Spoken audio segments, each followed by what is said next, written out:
ঢাকা বিশ্ববিদ্যালয়ের সিন্ডিকেট সভায় দলীয় রাজনীতি বন্ধের সিদ্ধান্ত নেওয়া হবে, ডাকসু নির্বাচনের উদ্যোগ। ঢাকা ও জাহাঙ্গীরনগর বিশ্ববিদ্যালয়ে 2 জন মৃত্যুর ঘটনায় তোলপাড়, 6 জন গ্রেফতার, দুঃখ প্রকাশ প্রক্টরের। ছাড়াও সাক্ষী আছেন, আমি পিটাতে যাবো কেন? প্রভু যদি জড়িত না হতো তিনি কেন 4 ঘন্টা মারা হলো, কেন তিনি আসলেন না, তিনি কোথায় ছিলেন, তাহলে তাকে আমরা হলে কেন রাখবো? আমরা তো দুঃখ প্রকাশ করবই এবং আমরা কি পদক্ষেপ নিয়েছি সেটা অবহিত করব। মব জাস্টিস গ্রহণযোগ্য নয় বললেন স্বরাষ্ট্র উপদেষ্টা। তারা তো সবচেয়ে শিক্ষিত, তাদের ক্ষেত্রে এই সচেতন আসতে হবে। মানে হয় একজন অন্যায় করলে তারা আইনের হাতে সোপর্দ করেন, কিন্তু এই আইন তো আপনার হাতে তুলে নেওয়ার কারো কিন্তু অধিকার নেই। সংস্কার কমিশন প্রধান উপদেষ্টা বৈঠক, অচিরে ছাত্র জনতা হত্যার বিচার শুরু হবে জানালেন আইন উপদেষ্টা। এরপরই ভারতের কাছে শেখ হাসিনাকে ফেরত চাইবে বাংলাদেশ। আমাদের যে প্রধান উপদেষ্টা আছেন ওনার নেতৃত্বে সেটা রাজনৈতিক দলগুলোর সাথে এই সংস্কার ভাবনা নিয়ে আলোচনা শুরু করবে। বিচারের ভয়ে পালিয়ে বেড়াচ্ছে তাদের সাথে কোনো আলোচনা হবে না। অন্তর্বর্তীকালীন সরকার অধ্যাদেশ 2024-এর খসড়া উপদেষ্টা পরিষদের সভায় চূড়ান্ত অনুমোদন, মন্ত্রী পরিষদ বিভাগের বিজ্ঞপ্তি প্রকাশ। সেনাবাহিনীকে সব জায়গায় ম্যাজিস্ট্রেসি ক্ষমতা দেওয়ার সমালোচনা মির্জা ফখরুলের, গণঅভ্যুত্থানে হতাহতদের পরিবারকে সহায়তা প্রদান। ম্যাজিস্ট্রেসি পাওয়ার আমি মনে করি যে সেই সমস্ত এলাকাতে দেওয়া দরকার যে সমস্ত এলাকাতে নিয়ন্ত্রণের বাইরে চলে গেছে।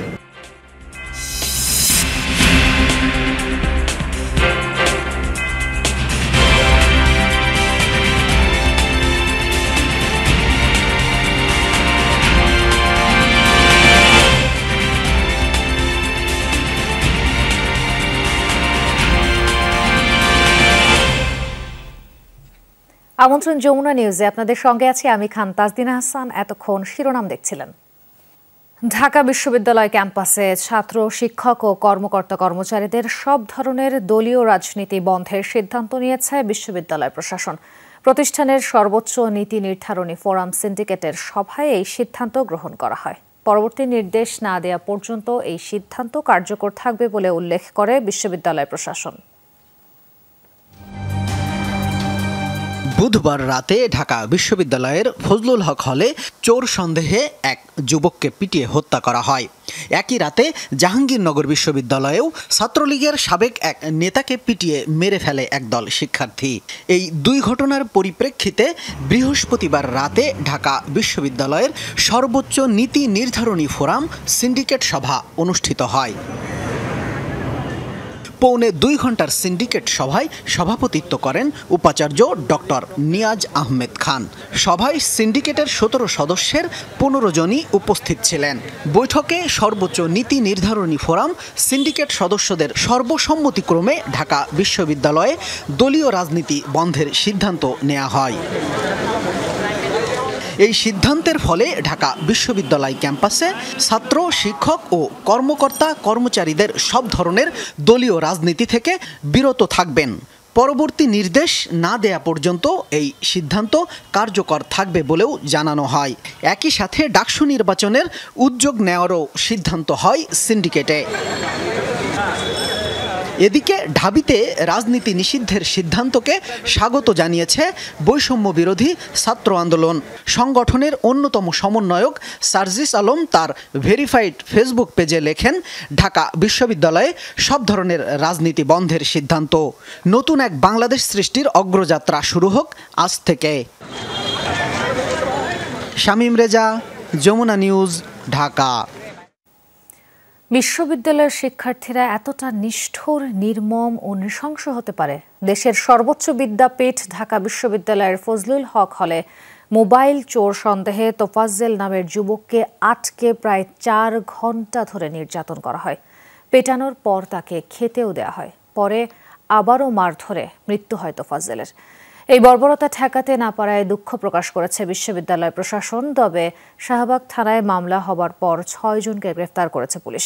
সাধারণ শিক্ষার্থীরা বলছেন, জড়িতরা যেই হোক সর্বোচ্চ শাস্তি নিশ্চিত করতে হবে। ফেরদৌস ইমনকে সাথে নিয়ে মনিরুল ইসলামের রিপোর্ট।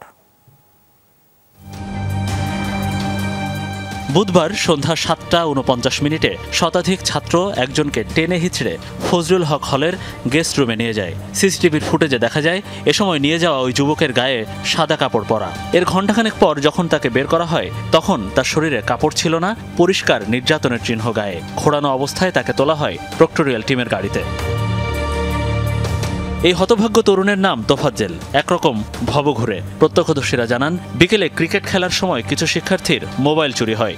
সন্ধ্যা 6:30টার দিকে মোবাইল চোর সন্দেহে তাকে ধরে হলের গেস্ট রুমে নিয়ে আসা হয়। চড় থাপ্পড় দিয়ে আদায় করা হয় মোবাইল চুরির স্বীকারোক্তি। এরপর ক্যান্টিনে খাবার খাইয়ে তোফাজ্জেলের উপর শুরু হয় নির্যাতন। ঘটনাস্থলে আসেন হাউস টিউটররা। ভুক্তভোগীকে পুলিশে দিতে বললেও না শুনে তাকে নিয়ে যাওয়া হয় ফজলুল হক হলের এক্সটেনশন ভবনের গেস্ট রুমে। লাঠি রড দিয়ে এক দফা পেটানোর পর তাকে আবার আনা হয় হলের প্রথম গেস্ট রুমে। সেখানেও চলে মারধর। যেখানে গেস্ট রুমে যখন ছিল কিছুক্ষণ থাকার পর আপনার 40-50 মিনিট বা 1 ঘন্টার পর তাকে নাকি সে অনেকগুলো নাম্বার দিছে যে এখানে সেখানে, এবং সে ফোন বের করে দিতে পারবে, হ্যান ত্যান এভাবে কথা বলছে। তো কথা বলার পর তারপরে নাকি এখানে চত্থাপ্পর দিছে, বের করে তার ক্যান্টিনে নিয়ে গেছে।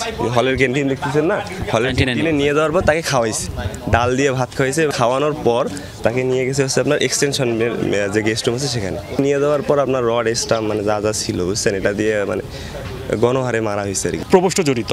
প্রবোষ্ট যদি জড়িত না হতো তিনি কেন 4 ঘন্টা মারা হলো, কেন তিনি আসলেন না, তিনি কোথায় ছিলেন, তাহলে তাকে আমরা হলে কেন রাখবো? পিটিএ হত্যার সময় শুরু থেকে শেষ পর্যন্ত কয়েকজন শিক্ষার্থী বেশ আগ্রাসী ছিল। এর মধ্যে থেকে কয়েকজনকে শনাক্ত করেছে তদন্তকারীরা, যাদের মধ্যে জালাল, সুমন, ফিরোজ, সামাদ, ইয়ামুজ্জামান ও মোত্তাকিন সাকিন জড়িত বলে শনাক্ত হয়েছে। তবে নিজেকে নির্দোষ দাবি করেন লাঠি হাতে থাকা সেই জালাল। স্যাররাও সাক্ষী আছেন। আমি ভাই পিটাতে যাবো কেন রে? স্যার আমার যে সময় করছে যে প্রক্রিয়া টিম আসতেছে, কারণ আমি জানি তো যে পরিস্থিতি কী হতে পারে। পেটানোর এক পর্যায়ে ভুক্তভোগীর কাছ থেকে পরিবারের নাম্বার নিয়ে তাদের ফোন দিয়ে টাকা দাবি করা হয়। জানা গেছে নিহত তোফাজ্জেলের বাড়ি বরগুনার পাথরঘাটার কাঁঠালতলী গ্রামে। তার বাবা, মা, বড় ভাই মারা গেছেন। পরিবারের শুধু তোফাজ্জেলই বেঁচে ছিল। হঠাৎ করে কালকে রাত্রে ফোন আসে। ফোন আসার পর বলছে যে তোফাজ্জেল কি হয় আপনার? আমি বলছি আমার দেবর হয়। তাহলে ও তো এরকম মোবাইলের চুরির দায় আটকা পড়ছে, আপনারা 2 লাখ টাকা দেবেন, যত দ্রুত সম্ভব 2 লাখ টাকা দেবেন, নাইলে কিন্তু আমরা ওরে মারিয়ে ফেলাম। রাত 10:30টার পর আধামরা অবস্থায় তোফাজ্জেলকে নিয়ে যাওয়া হয় শাহবাগ থানায়। সেখান থেকে ঢাকা মেডিকেলে নেয়ার পর চিকিৎসকরা তাকে মৃত ঘোষণা করেন। বৃহস্পতিবার সকালে খবর পেয়ে তোফাজ্জেলের মরদেহ বুঝে নিতে আসেন আত্মীয়রা। হত্যার বিচার চান তারা। ঢাকায় আসতো, দেশে থাকতো, এখানে সেখানে থাকার কোনো স্টেশন নাই। পরে এই আজকে সকালে আমাকে ফোন দিয়ে বলে যে ও তোফাজ্জেল মারা গেছে। আমি ওই লোকের ফোন দিলাম, বলল যে এরকমের উনি এরকমের আমাদের হাতে আছে, আপনারা টাকা দিয়ে ছাড়াইয়ে নিয়ে যান। এই ঘটনায় শাহবাগ থানায় ঢাকা বিশ্ববিদ্যালয় কর্তৃপক্ষ বাদী হয়ে হত্যা মামলা দায়ের করেছে। করা হয় 7 সদস্যের তদন্ত কমিটি। দিনভর প্রত্যক্ষদর্শীদের সাক্ষ্য নেন তদন্তকারীরা। জড়িত কাউকে ছাড় দেওয়া হবে না বলে জানান প্রক্টর। একটা হলো ওই শিক্ষার্থীর যাদেরকে তারা আইডেন্টিফাই করবে তাদের ব্যাপারে যেরকম আছে, আর হল প্রশাসনের কথা অবহেলা আছে কিনা সেটাও আমরা যে এখানে তদন্ত করবো সেটা আমরা বিবেচনায় নিব। যে আমরা তো দুঃখ প্রকাশ করবই, এবং আমরা কি পদক্ষেপ নিয়েছি সেটা অবহিত করব। ময়নাতদন্তের পর সন্ধ্যায় তোফাজ্জেলের মরদেহ বুঝে নেন আত্মীয়রা। রওনা করেন দাফনের জন্য বরগুনার উদ্দেশ্যে। মনিরুল ইসলাম, যমুনা নিউজ, ঢাকা। এদিকে তোফাজ্জেলকে পেটাতে 4-5 জনের নম্বর থেকে পরিবারের কাছে ফোন দেয়া হয়, চাওয়া হয় টাকা। ওই ফোন কলের সূত্র ধরে এগোচ্ছে হত্যা মামলার তদন্ত। সিসিটিভির ফুটেজে গ্রেফতারকৃত 6 জনের জড়িত থাকার প্রমাণও মিলেছে। প্রক্টর জানিয়েছেন তারা স্বীকারোক্তি দিয়েছে। আলামত সংগ্রহের পর তদন্ত চালাচ্ছে পুলিশ। বুয়েটের আবরার ফাহাদের কথা মনে করিয়ে দিয়েছে ঢাকা বিশ্ববিদ্যালয়ের ফজলুল হক হলের ঘটনা। দেশের সর্বোচ্চ বিদ্যাপীঠের শিক্ষার্থীদের এমন আচরণে অনুতপ্ত খোদ ঢাবি প্রশাসন। প্রক্টর অফিস থেকে মামলা এবং দিনভর তদন্ত কমিটির সাক্ষ্য প্রমাণ জোগাড়ের পর বৃহস্পতিবার সন্ধ্যায় পুলিশের সাথে বৈঠক করে প্রক্টর সহ তদন্ত কমিটি। সংগ্রহ করা আলামত দেওয়া হয় পুলিশকে। সিসিটিভির ফুটেজ দেখে তোফাজ্জেল মৃত্যুর ঘটনায় কয়েকজনকে আটক করে শাহবাগ থানায় সোপর্দ করা হয়। তারা হলেন পদার্থবিজ্ঞানের শিক্ষার্থী জালাল আহমেদ, মৃত্তিকা পানি ও পরিবেশ বিভাগের শিক্ষার্থী মোহাম্মদ সুমন এবং পুষ্টি ও খাদ্য বিজ্ঞান ইনস্টিটিউটের শিক্ষার্থী মোত্তাকিন সাকিন। ও জিওগ্রাফি বিভাগের আল হোসেন সাজ্জাদ এবং আরেক শিক্ষার্থী আহসানুল্লাহ ও ওয়াজিবুল আলম। ঘটনার সময় ভুক্তভোগী তোফাজ্জেলের পরিবারকে 4-5 জনের ফোন থেকে কল দেওয়া হয় বলে জানিয়েছেন স্বজনরা। শিক্ষার্থীদের সেই নম্বরের সূত্র ধরে আসামিদের শনাক্ত করা হচ্ছে। এই ভিডিও দেখে এবং তাদের অন্যান্য কথাবার্তা বলে শনাক্ত করতে পেরেছি। তো ওনারা মনে করেন যে আরও দুষ্কৃতিকারী আছে, যেগুলো ভিডিও আছেন সেগুলো দেখে মনে হচ্ছে, এবং তারা আমার কাছে আজকে রাতটা সময় চেয়েছেন যাতে করে সবাইকে ধরা যায়। পুলিশ জানায় আলামত সংগ্রহ করা হয়েছে, তদন্ত করে বাকি আসামিদের দ্রুত আটক করা হবে। ইতিমধ্যে আলামত জব্দ করা হয়েছে। এই অপরাধের সুষ্ঠু বিচারের জন্য সুচারুরূপে সকল তদন্ত কার্যক্রম সম্পন্ন করা হবে। এ সময় বৈষম্য বিরোধী ছাত্র আন্দোলনের সমন্বয়ক আবু বাকের মজুমদার আইন নিজেদের হাতে তুলে না নেয়ার আহ্বান জানায়। সকল মব জাস্টিসের যাতে সুষ্ঠু তদন্ত হয় এবং সকল বিচার বহির্ভূত হত্যাকাণ্ডের যাতে সুষ্ঠু তদন্ত সাপেক্ষে দোষীদেরকে আইনের আওতায় আনা হয় এবং আমরা আইনের সুশাসনের বাংলাদেশ চাই। এদিকে হলের গেস্ট রুমে নির্মম হত্যার ঘটনায় দিনভর প্রতিবাদী কর্মসূচি ছিল ক্যাম্পাসে। দুপুরে সংবাদ সম্মেলন করে হত্যার প্রতিবাদ জানিয়েছে বৈষম্য বিরোধী ছাত্র আন্দোলনের নেতারা। লামিয়া তিথি, যমুনা নিউজ, ঢাকা। জাহাঙ্গীরনগর বিশ্ববিদ্যালয়ের সাবেক ছাত্রলীগ নেতা শামীম মোল্লাকে পিটিয়ে মারার ঘটনায় মামলা হয়নি, আটকও হয়নি কেউ। হত্যার প্রতিবাদে ক্যাম্পাসে বিক্ষোভ করেছে বিভিন্ন ছাত্র সংগঠন। তদন্ত কমিটি গঠন করেছে বিশ্ববিদ্যালয় প্রশাসন। জাহাঙ্গীরনগর বিশ্ববিদ্যালয়ের ছাত্রলীগের সাবেক সাংগঠনিক সম্পাদক শামীম মোল্লা গতকাল বুধবার ক্যাম্পাসে এভাবেই 2 দফা মারধরের শিকার হন তিনি। সেদিন রাতেই গণস্বাস্থ্য হাসপাতালে মারা যান। শামীম মোল্লা বিশ্ববিদ্যালয়ের ইতিহাস বিভাগের সাবেক শিক্ষার্থী। একজন সাবেক শিক্ষার্থীকে এভাবে পিটিয়ে মারার প্রতিবাদে ক্যাম্পাসে বিক্ষোভ করেছে বিভিন্ন ছাত্র সংগঠন। যেই করে থাকুক, যেখানেই করে থাকুক, যেখানকারই সে থাকুক, তাদের ব্যাপারে সুষ্ঠু তদন্তের দাবি জানাচ্ছে এবং বিচারের দাবি জানাচ্ছে। এটা তো হত্যাকাণ্ড, হত্যাকাণ্ড। এই ধরনের হত্যাকাণ্ডের আমরা নিন্দা জানাই। বিশ্ববিদ্যালয় প্রশাসনের মাধ্যমে তদন্তের মাধ্যমে যে বা যারা জড়িত তাদেরকে যাতে অতি সত্বর তদন্তের মাধ্যমে আইনের আওতায় আনা হয়, সেজন্য আমরা সাধারণ শিক্ষার্থীদের দাবি জানাচ্ছি। হামলায় জড়িত কাউকে ছাড় দেওয়া হবে না বলে হুঁশিয়ারি দিয়েছেন বৈষম্য বিরোধী ছাত্র আন্দোলন।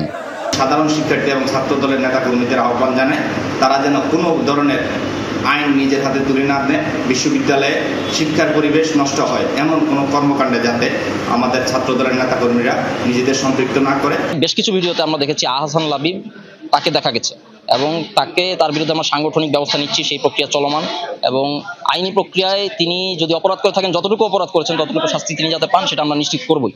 এই ঘটনায় তদন্ত কমিটি গঠন করেছে বিশ্ববিদ্যালয় প্রশাসন। ভিডিও ফুটেজ দেখে জড়িতদের শনাক্তের চেষ্টা চলছে। দোষীদেরকে চিহ্নিত করে আমাদের কিছু ভিডিও ফুটেজ আছে, আমরা সেগুলো দেখে এবং একটা তদন্ত কমিটি করার জন্য সিদ্ধান্ত নিয়েছেন। ভিডিও ফুটেজ দেখে দোষীদেরকে শনাক্ত করে বিশ্ববিদ্যালয়ের যে আইন আছে সেটা অনুযায়ী ব্যবস্থা গ্রহণ করবেন বলে সিদ্ধান্ত নিয়েছেন। গত 15 জুলাই রাতে বৈষম্য বিরোধী আন্দোলন চলাকালে ভিসির বাসভবনে শিক্ষার্থীদের উপর হামলার অভিযোগ রয়েছে শামীম মোল্লার বিরুদ্ধে। মাহফুজুর রহমান নিপু, যমুনা নিউজ, সাভার। এদিকে জাহাঙ্গীরনগর বিশ্ববিদ্যালয়ের সাবেক ছাত্রলীগ নেতা শামীম মোল্লাকে পিটিয়ে হত্যার ঘটনায় এক সমন্বয়ককে অব্যাহতি ও 8 শিক্ষার্থীকে সাময়িক বহিষ্কার করা হয়েছে। বৃহস্পতিবার বিশ্ববিদ্যালয়ের বৈষম্য বিরোধী ছাত্র আন্দোলনের সমন্বয়কদের দেয়া বিজ্ঞপ্তিতে সমন্বয়ক লাবিবকে অব্যাহতি দেওয়ার কথা জানানো হয়।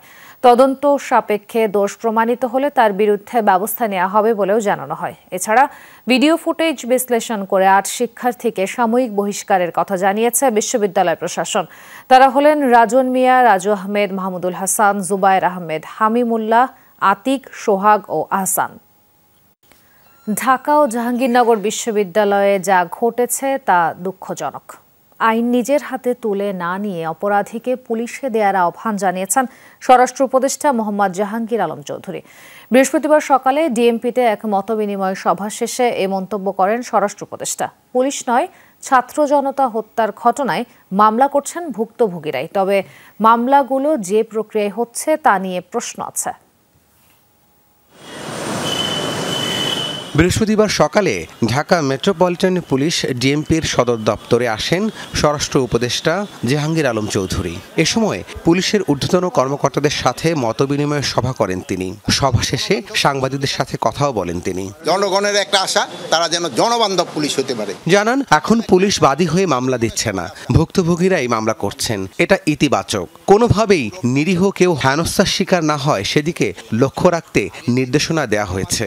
যারা এটা ড্রাফট করছে, ওই ধরেন কার কাছে যায় ড্রাফট করতে আপনারা জানেন, এটা কিন্তু আমার পুলিশের কাছে যাচ্ছে না, অন্যের কাছে যাচ্ছে, বলতে তারা এইভাবে সাজায় দিছে। তা আপনাদের কাছে আমার অনুরোধ, শুধু যারা দোষী তাদেরই নাম দেন, অন্য কারোর নাম দিয়েন না। অন্য কাছে নাম দিলে এটা করতে তদন্ত করতে সময়ও বেশি যাচ্ছে এবং অনেক সময় নিরীহ লোকও যেন হেনস্থা না হয়ে দিকে খেয়াল রাখবে। মব জাস্টিস প্রসঙ্গে উপদেষ্টা বলেন, আইন নিজের হাতে তুলে নেয়ার সুযোগ নেই। কেউ অপরাধী হলে তাকে বাহিনীর হাতে তুলে দিতে হবে। তারা তো সবচেয়ে শিক্ষিত, তাদের ক্ষেত্রে সচেতন আসতে হবে। মানে হয় একজন অন্যায় করলে তারা আইনের হাতে সোপর্দ করেন, কিন্তু এই আইন তো আপনার হাতে তুলে নেওয়ার কারো কিন্তু অধিকার নেই। পুলিশের মনোবল বাড়াতে ও জনবান্ধব বাহিনী হিসেবে গড়ে তোলার চেষ্টা চলছে বলেও জানান স্বরাষ্ট্র উপদেষ্টা। পুরানো ফর্মে যেন পুলিশ যত তাড়াতাড়ি ফিরে যেতে পারে। রাব্বি সিদ্দিকী, যমুনা নিউজ, ঢাকা। অন্তর্বর্তীকালীন সরকার অধ্যাদেশ 2024 খসড়ার নীতিগত ও চূড়ান্ত অনুমোদন দিয়েছেন উপদেষ্টা পরিষদ। বৃহস্পতিবার সকালে প্রধান উপদেষ্টা ডক্টর মোহাম্মদ ইউনূসের সভাপতিত্বে অনুষ্ঠিত বৈঠকে এই অনুমোদন দেওয়া হয়। মন্ত্রিপরিষদ বিভাগ থেকে পাঠানো সংবাদ বিজ্ঞপ্তিতে বলা হয়, বৈষম্য বিরোধী ছাত্র আন্দোলন চলাকালে বিগত আওয়ামী লীগ সরকারের ব্যাপক দমন পীড়ন ও গণহত্যা চালানোর ফলশ্রুতিতে সমগ্র দেশে দল মত নির্বিশেষে ছাত্র জনতা উত্তাল গণবিক্ষোভ করে। আন্দোলনের এক পর্যায়ে মানুষের জীবনের নিরাপত্তা ও ন্যায় বিচারের দাবিতে সরকার পতনের এক দফা দাবিতে ঐক্যবদ্ধ ছাত্র জনতার গণ অভ্যুত্থানের মুখে তৎকালীন প্রধানমন্ত্রী 5 আগস্ট রাষ্ট্রপতির কাছে পদত্যাগের পর দেশ ত্যাগ করেন। রাষ্ট্রপতি বিগত 6 আগস্ট দ্বাদশ জাতীয় সংসদ ভেঙে দেন। এতে বলা হয়, বিদ্যমান পরিস্থিতিতে ডক্ট্রিন অফ নেসেসিটি অনুসারে সাংবিধানিক সংকট মোকাবেলায় সর্বস্তরের জনগণের ঐকান্তিক ইচ্ছার পরিপ্রেক্ষিতে রাষ্ট্রপতি 8 আগস্ট অন্তর্বর্তী সরকার গঠন করেন। এই প্রেক্ষাপটে অন্তর্বর্তী সরকার অধ্যাদেশ 2024-এর খসড়া প্রস্তুত করার পর উপদেষ্টা পরিষদ অন্তর্বর্তীকালীন সরকার অধ্যাদেশ 2024-এর চূড়ান্ত অনুমোদন দেওয়া হলো। এছাড়াও অন্তর্বর্তী সরকারের উপদেষ্টা ও সমমর্যাদার ব্যক্তিবর্গের আয় ও সম্পদ বিবরণী প্রকাশের নীতিমালা 2024-এর খসড়া অনুমোদন দিয়েছেন উপদেষ্টা পরিষদ। বিচারিক ক্ষমতা দিয়ে সেনা নামানোর সিদ্ধান্ত পুনর্বিবেচনা করতে অন্তর্বর্তী সরকারের প্রতি আহ্বান জানিয়েছেন বিএনপি মহাসচিব মির্জা ফখরুল ইসলাম আলমগীর।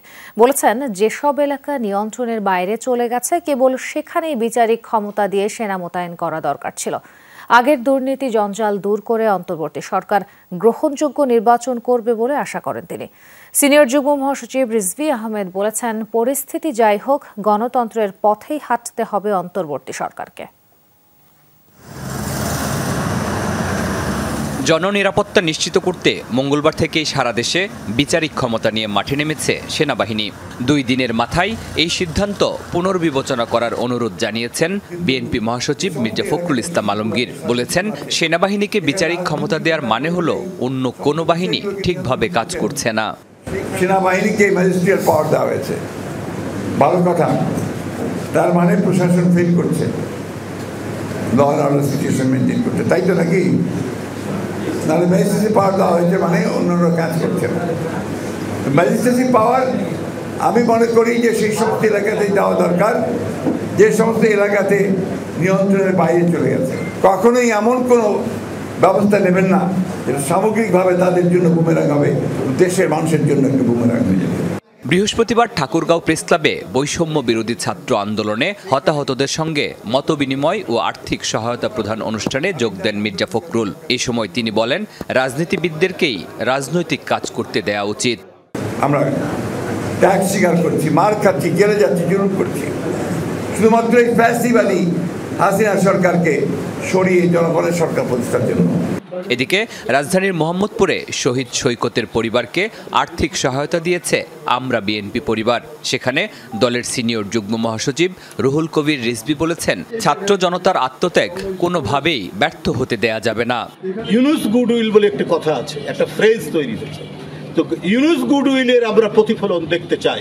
সেই প্রতিফলন শুধু আন্তর্জাতিক দাতা সংস্থা থেকে নয়, দেশের মধ্যে সুশাসন, আইনের শাসন এবং ভয়ঙ্কর জুলাই যে নারকীয় গণহত্যা হয়েছে, সেই অপরাধীদেরকে গ্রেপ্তার এবং বিচারের নিশ্চয়তা দান না করলে অন্তর্বর্তীকালীন সরকারের তাদের যে বিপ্লবী ভূমিকা সেটা মানুষের কাছে ম্লান হয়ে যাবে। রুহুল কবির রিজভী জানান, ছাত্র জনতার অভ্যুত্থানে যারা হতাহত হয়েছে সবসময় তাদের পাশে থাকবে বিএনপি।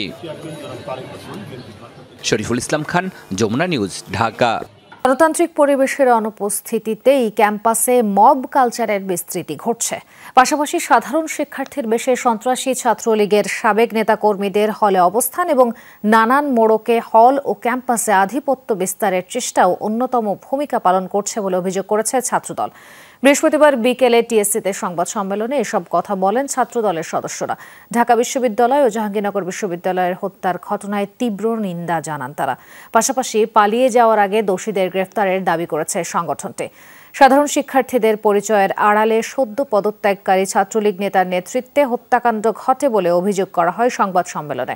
বিশ্ববিদ্যালয় প্রশাসনের সার্বিক নিরাপত্তা ব্যর্থতার কারণও এই হত্যার জন্য দায়ী বলে মনে করে ছাত্রদল। সংগঠনটির কেন্দ্রীয় সভাপতি রাকিবুল ইসলাম রাকিব লিখিত বক্তব্যে এসব অভিযোগ করেন। ঢাকা বিশ্ববিদ্যালয়ের ঐতিহ্যবাহী হল ফজলুল হক মুসলিম হলে একদল শিক্ষার্থী একজন মানসিক বিকৃত একজন ব্যক্তিকে যেভাবে পিটিয়ে হত্যা করেছে বাংলাদেশ জাতীয়তাবাদী ছাত্রদল, সেটি গভীরভাবে মর্মাহত হয়েছে এবং তীব্র নিন্দা জানাচ্ছে। একই সাথে জাহাঙ্গীরনগর বিশ্ববিদ্যালয়ের ছাত্রলীগের সাবেক সাংগঠনিক সম্পাদককে যেভাবে পিটিয়ে হত্যা করেছে সেটিরও নিন্দা জানাচ্ছে বাংলাদেশ জাতীয়তাবাদী ছাত্রদল। আমরা বাংলাদেশ জাতীয়তাবাদী ছাত্রদল উক্ত হত্যাকাণ্ডের তীব্র নিন্দা ও প্রতিবাদ জানাচ্ছি। অবিলম্বে দোষীদের বিচারের আওতায় আনার দাবি করছি। আজ থেকে সপ্তাহের 7 দিনই চলবে মেট্রো রেল। তবে আপাতত শুক্রবার মেট্রো রেল চলবে বেলা 3:30 থেকে রাত 9:40 পর্যন্ত। একই সাথে চালু হচ্ছে কাজীপাড়া স্টেশনও। বৃহস্পতিবার দুপুরে ইস্কাটনের ডিএমটিসিএল এর কার্যালয়ে সংবাদ সম্মেলনে এ তথ্য জানান সংস্থাটির ব্যবস্থাপনা পরিচালক। যানজটের নগরীতে দ্রুতই জনপ্রিয় হয়ে ওঠে মেট্রো রেল। তবে আফসোস ছিল শুক্রবার বন্ধ থাকা নিয়ে। অবশেষে দূর হচ্ছে সেই আক্ষেপ। শুরু হচ্ছে আমাদের 7 দিনের মেট্রো রেলের যাত্রা। সংবাদ সম্মেলনে ডিএমটিসিএল এর নতুন ব্যবস্থাপনা পরিচালক জানান, যাত্রী চাহিদা বিবেচনায় এখন থেকে শুক্রবারও চলবে মেট্রো, তবে তা সীমিত পর্যায়ে। উত্তর থেকে দুপুর 3:30 শুরু করবে, সর্বশেষ ট্রেন ছাড়বে 9টায়। এখানে হেডওয়ে থাকবে 12 মিনিট করে, দুপুর 3:30 থেকে রাত 9টা পর্যন্ত। এটা সব সেম টাইম, 12 মিনিট হেডওয়ে। আর মতিঝিল থেকে উত্তর বাউন্ড হবে, 3:50 মিনিটে প্রথম ট্রেনটি ছাড়বে, দুপুর 3:50 ছেড়ে আর রাত 9:40 হলো লাস্ট ট্রেন ছাড়বে। মাঝে 12 মিনিট গ্যাপ করে আমাদের ট্রেন চলাচল অব্যাহত থাকবে। এই জন্য আমাদের মোট 60টি ট্রিপ হবে ওই দিন শুক্রবারে। কোটা সংস্কার আন্দোলনের সময় ক্ষতিগ্রস্ত কাজীপাড়া স্টেশনও খুলছে শুক্রবার। আগে 1 বছরের কথা বলা হলেও এই স্টেশন মেরামতে সময় লাগলেও মাত্র 62 দিন। এতে খরচ হয়েছে মাত্র 20,50,000 টাকা। আগামীকাল থেকে কাজীপাড়া চালু হবে ইনশাল্লাহ। এখানে আমাদের এখন 20,50,000 টাকা খরচ হচ্ছে এই মুহূর্তে চালুর জন্য। বাট এখানেও আমরা কিছু যন্ত্রপাতি কিন্তু রিঅ্যারেঞ্জ করেছি। তবে মিরপুর 10 নম্বর স্টেশন চালু হতে আরও কিছুটা সময় লাগবে। চলতি মাসে ডিএমটিসিএল 20,67,03,591 টাকা আয় করেছে বলে সংবাদ সম্মেলনে জানানো হয়। মিরপুর 10-এ আপাতত থামবে না, এটা আমাদের কাজ চলছে। কাজ শেষ হলে আমরা দ্রুত এটা চালু করার চেষ্টা চালাচ্ছি। ফারহানা ন্যান্সি, যমুনা নিউজ, ঢাকা। খাগড়াছড়ির দীঘিনালায় 2 পক্ষের সংঘর্ষে সাংবাদিক সহ আহত হয়েছে 5 জন। বৃহস্পতিবার বিকেলে দীঘিনালার লারমা স্কোয়ারে এ ঘটনা ঘটে। স্থানীয়রা জানায়, গত বুধবার নিউজিল্যান্ড এলাকায় গণপিটুনিতে মামুন নামে এক যুবককে পিটিয়ে হত্যার অভিযোগ ওঠে। এ ঘটনার প্রতিবাদে বিকেলে দীঘিনালা সরকারি কলেজের সাধারণ শিক্ষার্থীরা বিক্ষোভ মিছিল ও প্রতিবাদ সমাবেশ করে। এ সময় বিক্ষোভরত শিক্ষার্থীদের ওপর হামলা ও তর্কিত চালায় দুর্বৃত্তরা। পরে দুপক্ষ সংঘর্ষে জড়িয়ে পড়ে। আহত হন সাংবাদিক সহ 5 জন।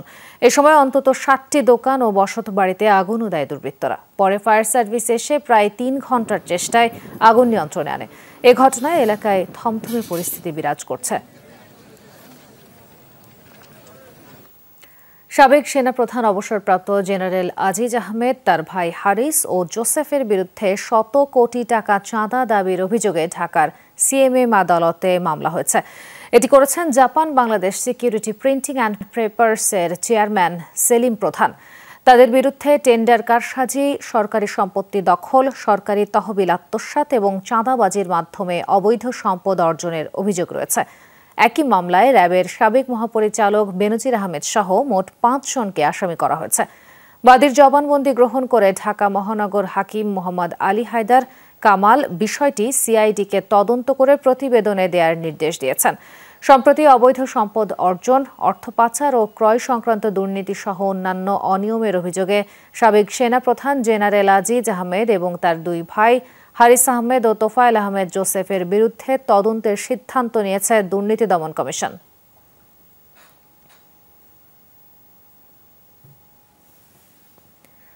সালমান এফ রহমানের মালিকানাধীন বেক্সিমকো গ্রুপের সব সম্পত্তি রক্ষণাবেক্ষণের জন্য রিসিভার তথা প্রশাসক নিয়োগ দিতে লিখিত আদেশ প্রকাশ করেছেন হাইকোর্ট। বাংলাদেশ ব্যাংককে এই নির্দেশ বাস্তবায়ন করতে বলা হয়েছে।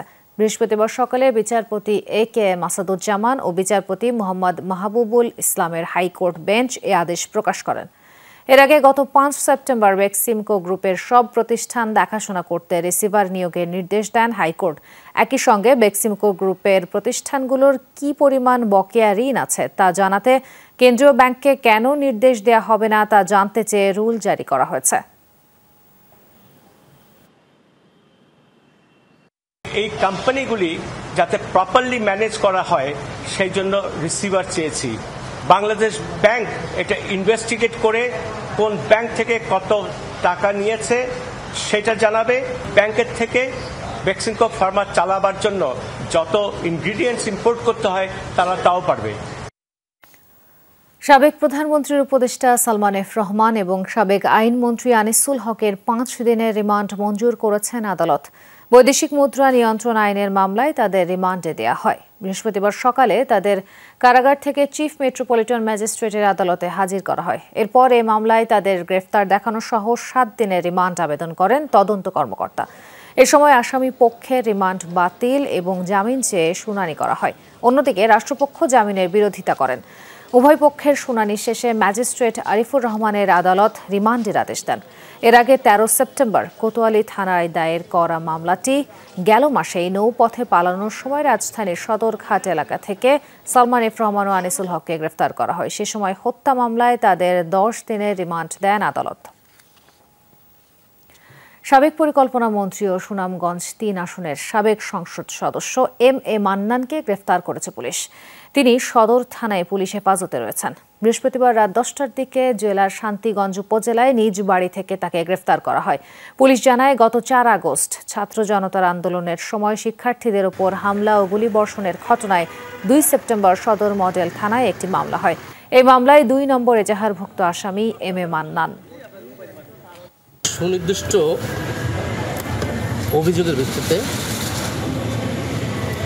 গত 4/9 যে মামলাটা হয়েছিল সেই মামলার উনি এজাহারনামী আসামি, ওই মামলার রেফারেন্স তাকে আমরা গ্রেপ্তার করেছি।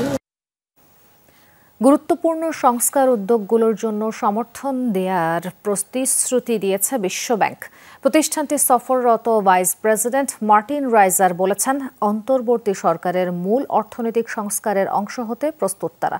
তেজগাঁও কার্যালয়ে প্রধান উপদেষ্টা অধ্যাপক ডক্টর মোহাম্মদ ইউনূসের সঙ্গে সাক্ষাৎ শেষে মন্তব্য করেন মার্টিন রাইজার। বলেন, ব্যাংকিং, কর, শুল্ক, ভ্যাট, ডিজিটাইজেশন, দুর্নীতি বিরোধী পদক্ষেপের সংস্কার প্রয়াসে সহায়তা করতে প্রস্তুত বিশ্বব্যাংক। প্রধান উপদেষ্টা ডক্টর মোহাম্মদ ইউনূস ব্যাংকের সহায়তাকে স্বাগত জানান। বলেন, অন্তর্বর্তী সরকার দুর্নীতি থেকে মুক্তি পেতে এবং একটি নতুন যাত্রার সূচনা করতে জনগণের কাছ থেকে ব্যাপক ম্যান্ডেট পেয়েছে। বর্তমান সরকার সংস্কারের জন্য যেসব উদ্যোগ নিয়েছে তার রূপরেখা তুলে ধরে প্রধান উপদেষ্টা জানান, অর্থনৈতিক ক্ষেত্রে পদক্ষেপগুলোর মধ্যে দুর্নীতি, শ্রম সংস্কার এবং যুব সমাজের উন্নয়নের সর্বোচ্চ অগ্রাধিকার দেওয়া হচ্ছে।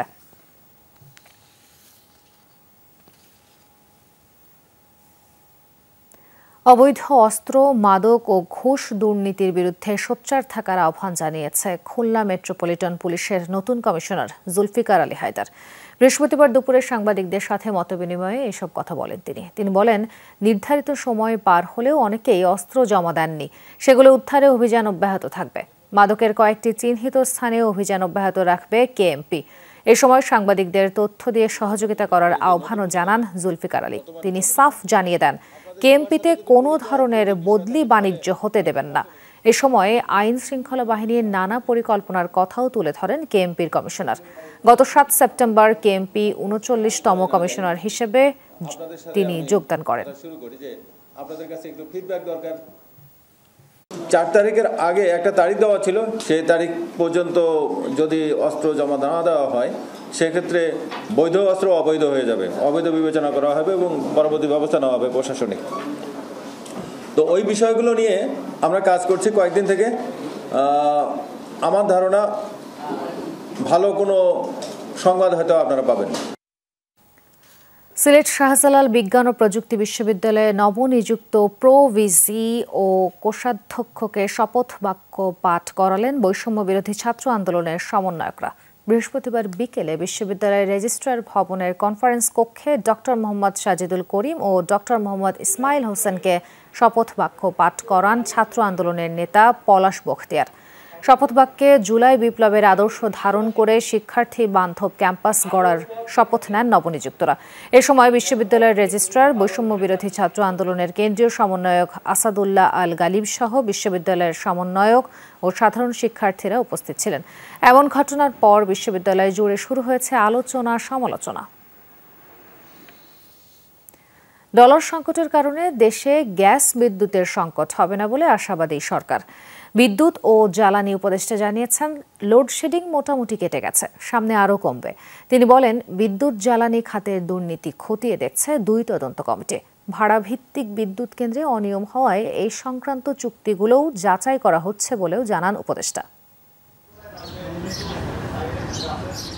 ক্ষমতাচ্যুত আওয়ামী লীগ সরকার অর্থনীতিতে যে সংকট রেখে গেছে, এর ফলে ভুগছে বিদ্যুৎ ও জ্বালানি খাত। ডলার সংকট, জ্বালানিতে আমদানি নির্ভরতা ও অপরিকল্পিত বিদ্যুৎ কেন্দ্র স্থাপনের কারণে বিদ্যুৎ উৎপাদন কমেছে। সচিবালয়ে গ্যাস মজুদ নিয়ে ব্রিফিংয়ে বিদ্যুৎ ও জ্বালানি উপদেষ্টা জানান, বাজেট সহায়তা হিসেবে বিশ্বব্যাংকের কাছে 1 বিলিয়ন ও এডিবির কাছে $1 বিলিয়ন চেয়েছে সরকার। এখান থেকে বিদ্যুৎ ও গ্যাসের পাওনা পরিশোধ করে সামনের সংকট কাটিয়ে ওঠা সম্ভব হবে। বিশ্বব্যাংক এবং বিভিন্ন জায়গা থেকে দ্রুত অর্থ ছাড় হবে, এরকম একটা প্রতিশ্রুতি আমরা পেয়েছি। ডলার সংকটের কারণে যে জ্বালানি আমদানি যে ব্যাহত হয়েছে, কিংবা বিদ্যুতের আমদানি কিংবা বিদ্যুতের পেমেন্ট ব্যাহত হচ্ছে, এটা আমরা আশা করি যে এই শীতের আগে, এই শীতের মধ্যে আমরা করতে পারবো। উপদেষ্টা বিদ্যুৎ ও জ্বালানি খাতের দুর্নীতি নিয়েও কথা বলেন, জানান এক্ষেত্রে গঠিত জাতীয় কমিটি ও শ্বেতপত্র প্রণয়ন কমিটির সুপারিশের ভিত্তিতে ব্যবস্থা নেওয়া হবে।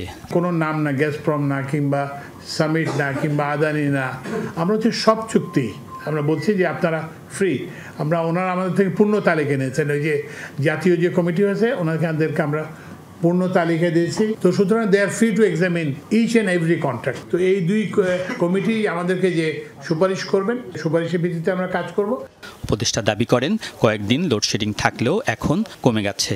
1 দিন না 2 দিন ছিল, এরপরে লোডশেডিংয়ের কতগুলো কারণ ছিল, সেগুলো কিন্তু হচ্ছে যে ওই যে বললাম যে এক সময় রামপাল বন্ধ হয়ে গেছিলো, বড় পুকুরের একটা ইউনিট বন্ধ হয়ে গেছিলো এবং আদানি থেকে সরবরাহ, এবং তখন আবার ওই যে ভাদ্র মাসের গরম যেটাকে বলে, একদিকে বিদ্যুতের চাহিদা বেড়ে গেছিলো, আরেকদিকে বিদ্যুতের সরবরাহ একটা, তো সেটা আমরা মোটামুটি এখন কাটিয়ে এসেছি। ব্রিফিংয়ে জানানো হয়, ভোলায় 5.1 TCF গ্যাস মজুদ থাকার তথ্য ভুল। ভোলায় এখন পর্যন্ত প্রমাণিত মজুদ 2 TCF এবং আরো 2 TCF এর সম্ভাবনা আছে, সেটা খালি উপরের ওই জায়গাটাতেই আছে। সারা দেশে বাপেক্সের মাধ্যমে আরও 100টি কূপ খনন করার উদ্যোগ নেওয়া হয়েছে বলে জানিয়েছেন উপদেষ্টা। তিনি বলেন, উন্মুক্ত টেন্ডারে প্রতিযোগিতা ছাড়া আর কোনো কূপ খনন ও প্রকল্পের অনুমোদন দেয়া হবে না। প্রতিযোগিতা ছাড়া কাউকে কোনো কাজ দেওয়া হবে না। আলমগীর স্বপন, যমুনা নিউজ, ঢাকা। ক্ষমতার অপব্যবহার, নানাবিধ অনিয়ম দুর্নীতির মাধ্যমে নিজ ও আত্মীয় স্বজনের নামে দেশে বিদেশে বিপুল পরিমাণ অবৈধ সম্পদ অর্জন চট্টগ্রাম 3 আসনের সংসদ সদস্য মাহফুজুর রহমান মিতা ও কুমিল্লা 8 আসনের সাবেক এমপি নাসিমুল আলম চৌধুরী এবং যশোরের সাবেক মেয়র জহুরুল ইসলাম চাকলাদার ওরফে রেন্টু চাকলাদারের বিরুদ্ধে প্রকাশ্য অনুসন্ধানের সিদ্ধান্ত নিয়েছে দুর্নীতি দমন কমিশন। এদিকে সাবেক মৎস্য ও প্রাণী সম্পদ মন্ত্রী রেজাউল করিম, সিরাজগঞ্জ 2 আসনের সাবেক এমপি জান্নাত আরা হেনরি ও সাবেক কর কমিশনার ওয়াহিদা রহমানের বিরুদ্ধে বিদেশ যাত্রা নিষেধাজ্ঞা দিয়েছে আদালত। চট্টগ্রাম 3 আসনের সাবেক সংসদ সদস্য মাহফুজুর রহমান মিতা টানা 14 বছর এমপি থাকা অবস্থায় ক্ষমতার অপব্যবহার, অনিয়ম দুর্নীতির মাধ্যমে নিজ ও আত্মীয় স্বজনের নামে দেশ বিদেশে গড়ে তুলেছেন অবৈধ সম্পদের পাহাড়, জানিয়েছেন দুদক। সংস্থাটির অনুসন্ধান ও গোয়েন্দা তথ্য মতে তাদের নামে পূর্বাচল, উত্তরা, মতিঝিল, গুলশান ও সন্দ্বীপে প্লট, ফ্ল্যাট ও জমির খোঁজ মিলেছে। এছাড়া মাহফুজুর রহমান মানি এক্সচেঞ্জের মাধ্যমে যুক্তরাষ্ট্রসহ বিভিন্ন দেশে কোটি কোটি টাকা পাচারেরও তথ্য পাওয়া গেছে। একইভাবে বিপুল অবৈধ সম্পদের মালিক হয়েছেন কুমিল্লা 8 আসনের সাবেক সংসদ সদস্য নাসিমুল আলম চৌধুরীও। উঠেছে এমন অভিযোগ, দুদক জানায় তার নামে ভিজে জিও টেক্সটাইল লিমিটেড নামের কোম্পানিতে 1.5 কোটি টাকারও বেশি বিনিয়োগের প্রমাণ মিলেছে। এছাড়া রাজধানীর বনানীর ডিওএইচএস ও নিকুঞ্জে 2টি ফ্ল্যাট, কুমিল্লার বডুরা বাজারে 17টি দোকান, কুমিল্লা সদরে ঠাকুরবাড়ি ও জাউতলায় 2টি বহুতল বাড়ি, এছাড়া নামে বেনামে প্রায় 450% জমির মালিকানা রয়েছে। তাই গোয়েন্দা তথ্য পেয়ে কমিশন থেকে প্রকাশ্যে অনুসন্ধানের সিদ্ধান্ত গৃহীত হয়েছে। যশোর পৌরসভার সাবেক মেয়র জহুরুল ইসলাম চাকলাদার ওরফে রেন্টু চাকলাদারের বিরুদ্ধে জ্ঞাত আয় বহির্ভূত সম্পদ অর্জনের অভিযোগের প্রাথমিক সত্যতা পেয়েছে দুদক। অনুসন্ধানে জানা যায়, মেয়র হওয়ার পর অডেল সম্পদের মালিক বনে গেছেন রেন্টু চাকলাদার। যশোর শহরের আরাবপুর এলাকায় প্রায় 100 বিঘা জমিতে বিশাল বাগান বাড়ি, শহরের রূপদিয়া বাজার এলাকায় 20 বিঘা জমিতে ফিড মিল, শহরের কাজীপাড়ায় সুদৃশ্য অট্টালিকা নির্মাণ করেছেন। অবকাঠামো নির্মাণ সহ বিভিন্ন ঠিকাদারি কাজে ব্যাপক অনিয়ম দুর্নীতির মাধ্যমেই এমনটা সম্ভব হয়েছে বলে জানিয়েছে দুদক। তার বিরুদ্ধে বেশ জমি দখল এবং নিয়োগ বাণিজ্যেরও অভিযোগ রয়েছে। এদিকে দুর্নীতির অভিযোগে সাবেক মৎস্য ও প্রাণী সম্পদ মন্ত্রী রেজাউল করিম, সিরাজগঞ্জ 2 আসনের সাবেক এমপি জান্নাত আরা হেনরি ও সাবেক কর কমিশনার ওয়াহিদা রহমানের বিরুদ্ধে বিদেশ যাত্রায় নিষেধাজ্ঞা দিয়েছে আদালত। রাজীব আহমেদ, যমুনা নিউজ, ঢাকা। পূর্বাঞ্চল রেল পথের আখাউড়ায় অভিযান চালিয়ে রেলওয়ে সম্পত্তিতে অবৈধভাবে থাকা দোকানপাট ও স্থাপনা উচ্ছেদ করা হয়েছে। বৃহস্পতিবার দুপুরে রেলওয়ে জংশন এবং পৌর শহরের বাইপাস এলাকায় অবৈধ এসব স্থাপনা উচ্ছেদ করা হয়। অভিযানে নেতৃত্ব দেন রেলওয়ের বিভাগীয় ভূ সম্পত্তি সহকারী কর্মকর্তা মোহাম্মদ আসাদুজ্জামান এবং উপজেলা নির্বাহী ম্যাজিস্ট্রেট মোহাম্মদ সজীব মিয়া। স্থানীয় প্রভাবশালী মহল দীর্ঘদিন যাবৎ রেলওয়ের সম্পত্তি দখল করে ব্যবসা প্রতিষ্ঠান পরিচালনা করছিল। একাধিকবার নোটিশ করলেও সরানো হয়নি এসব স্থাপনা। মালয়েশিয়ায় ৪৫টি দেশের অংশগ্রহণে আয়োজন করা হয়েছে বিশ্বের সবচেয়ে বড় হালাল পণ্যের মেলা। এতে অংশ নিয়েছে বাংলাদেশ। মালয়েশিয়ার বিনিয়োগ মন্ত্রণালয় সহ বিভিন্ন সংস্থার উদ্যোগে করা হয়েছে এই আয়োজন। ২০ তারিখ পর্যন্ত চলবে এই মেলা। 4 দিন ব্যাপী এই আয়োজনে modest fashion, e commerce, Islamic finance সহ বিভিন্ন বিষয়ে ১,০০০-এরও বেশি স্টলের আয়োজন করা হয়েছে। মেলার উদ্বোধন করেন মালয়েশিয়ার প্রধানমন্ত্রী আনোয়ার ইব্রাহিম। প্রাণ ফুড, অলিম্পিক ইন্ডাস্ট্রিজ সহ বেশ কয়েকটি বাংলাদেশি প্রতিষ্ঠান অংশগ্রহণ করেছে মেলাটিতে। ওমানের বাংলাদেশ দূতাবাসের কর্মকর্তাদের সাথে মতবিনিময় সভা অনুষ্ঠিত হয়েছে দেশটিতে কর্মরত গণমাধ্যম কর্মীদের। সভায় প্রবাসীদের সেবার মান বৃদ্ধি, স্থানীয় আইন মেনে চলার প্রতি সচেতনতা, দূতাবাসের সাথে গণমাধ্যমের সম্পর্কের উন্নতি সহ বিভিন্ন বিষয়ে আলোচনা হয়। ওমানের রাষ্ট্রদূত জানান, প্রবাসীদের সকল ধরনের সেবা দেওয়ার লক্ষ্যে দূতাবাস সবসময় প্রস্তুত। প্রবাসীদের থেকে দূতাবাসের কোনো কর্মকর্তার বিরুদ্ধে দুর্নীতির অভিযোগ উঠলে নেওয়া হবে কঠোর ব্যবস্থা। সভায় রাষ্ট্রদূত সহ দূতাবাসের বহু ঊর্ধ্বতন কর্মকর্তারা উপস্থিত ছিলেন।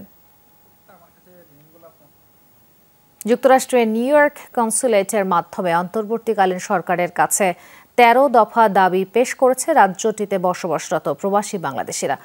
বুধবার কনসুলেটের সাহায্যে এসব দাবি তুলে ধরেন প্রবাসীরা। রাষ্ট্র পরিচালনায় প্রবাসীদের অংশগ্রহণ সহ বিমানবন্দরে হয়রানি বন্ধের মতো বিভিন্ন দাবি উত্থাপন করা হয়। এ সময় উপস্থিত ছিলেন প্রবাসী বাংলাদেশি ফোরামের সদস্য doctor Mohsin R Patwari, community board member Shahjahan Sheikh, Ahsan Habib, Kazi Azharul Haque Milon সহ আরো অনেকে। যত দ্রুত সম্ভব কুয়েত চট্টগ্রাম রুটের সরাসরি ফ্লাইট পুনরায় চালু করার দাবি জানিয়েছে দেশটিতে বসবাসরত প্রবাসী বাংলাদেশিরা। কোনো রকম পূর্ব ঘোষণা ছাড়াই বিগত কয়েক মাস ধরে বন্ধ রয়েছে কুয়েত চট্টগ্রাম রুটের ফ্লাইট। এ ঘটনায় ভোগান্তিতে পড়েছে দেশটিতে বসবাসরত অসংখ্য প্রবাসী। শুধুমাত্র চট্টগ্রামই নয়, খাগড়াছড়ি, বান্দরবান, রাঙামাটি এমনকি নোয়াখালী জেলার প্রবাসীরাও ব্যবহার করেন এই পথ। ফলে প্রায় ৮ ঘন্টারও বেশি ট্রানজিট ঝক্কি পোহাতে হয় বিদেশ ফেরত প্রবাসীদের। যাত্রায় প্রতিবারই চরম দুর্ভোগ পোহাতে হয় প্রবাসীদের। সমস্যা সমাধানে কর্তৃপক্ষের কাছে দ্রুত ফ্লাইট আবারও চালুর দাবি জানিয়েছেন প্রবাসীরা।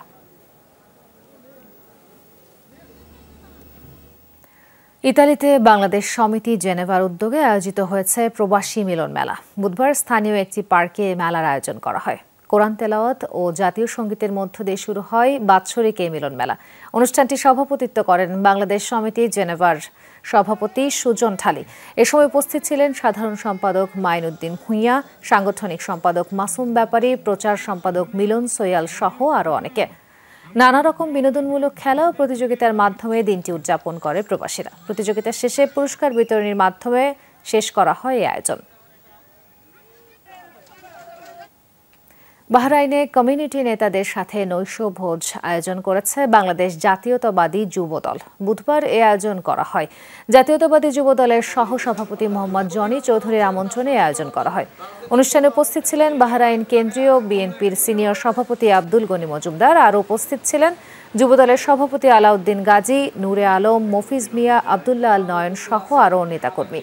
সভা শেষে সাবেক প্রধানমন্ত্রী বেগম খালেদা জিয়ার রোগ মুক্তি কামনায় দোয়া ও মোনাজাত করা হয়। ইতালিতে ঈদে মিলাদুন্নবী উপলক্ষে আহলে সুন্নাত ওয়াল জামাত মনফালকনে গারিজিয়া ইতালির উদ্যোগ আয়োজিত হয়েছে আলোচনা সভা ও মিলাদ মাহফিল। ইতালির স্থানীয় বাংলা ফ্লেভার রেস্টুরেন্টে আয়োজন করা হয়। নুরুল আমিন খন্দকারের সভাপতিত্বে অনুষ্ঠানটি পরিচালনা করেন সাইফুর রহমান সজীব। সভায় প্রধান অতিথি হিসেবে উপস্থিত ছিলেন মাওলানা মারজান আহমদ চৌধুরী ফুলতলি। অনুষ্ঠানে আরও বক্তব্য রাখেন জিয়াউর রহমান খান সোহেল। পবিত্র কোরআন তেলাওয়াত করেন হাফেজ মোহাম্মদ মুহিউদ্দিন ও গজল পরিবেশন করেন ইব্রাহিম মিয়া ও আনোয়ার।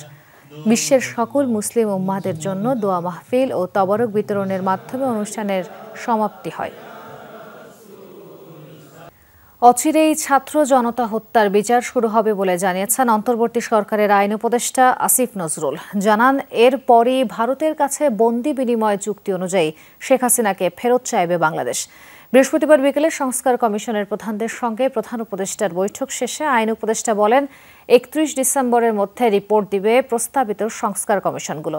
সবার অংশগ্রহণের মধ্য দিয়ে সুষ্ঠু নির্বাচনের পাশাপাশি কিছু প্রয়োজনীয় সংস্কারের এই কমিশনগুলো কাজ শুরু করেছে বলেও জানান প্রধান উপদেষ্টার বিশেষ সহকারী মাহফুজ আলম।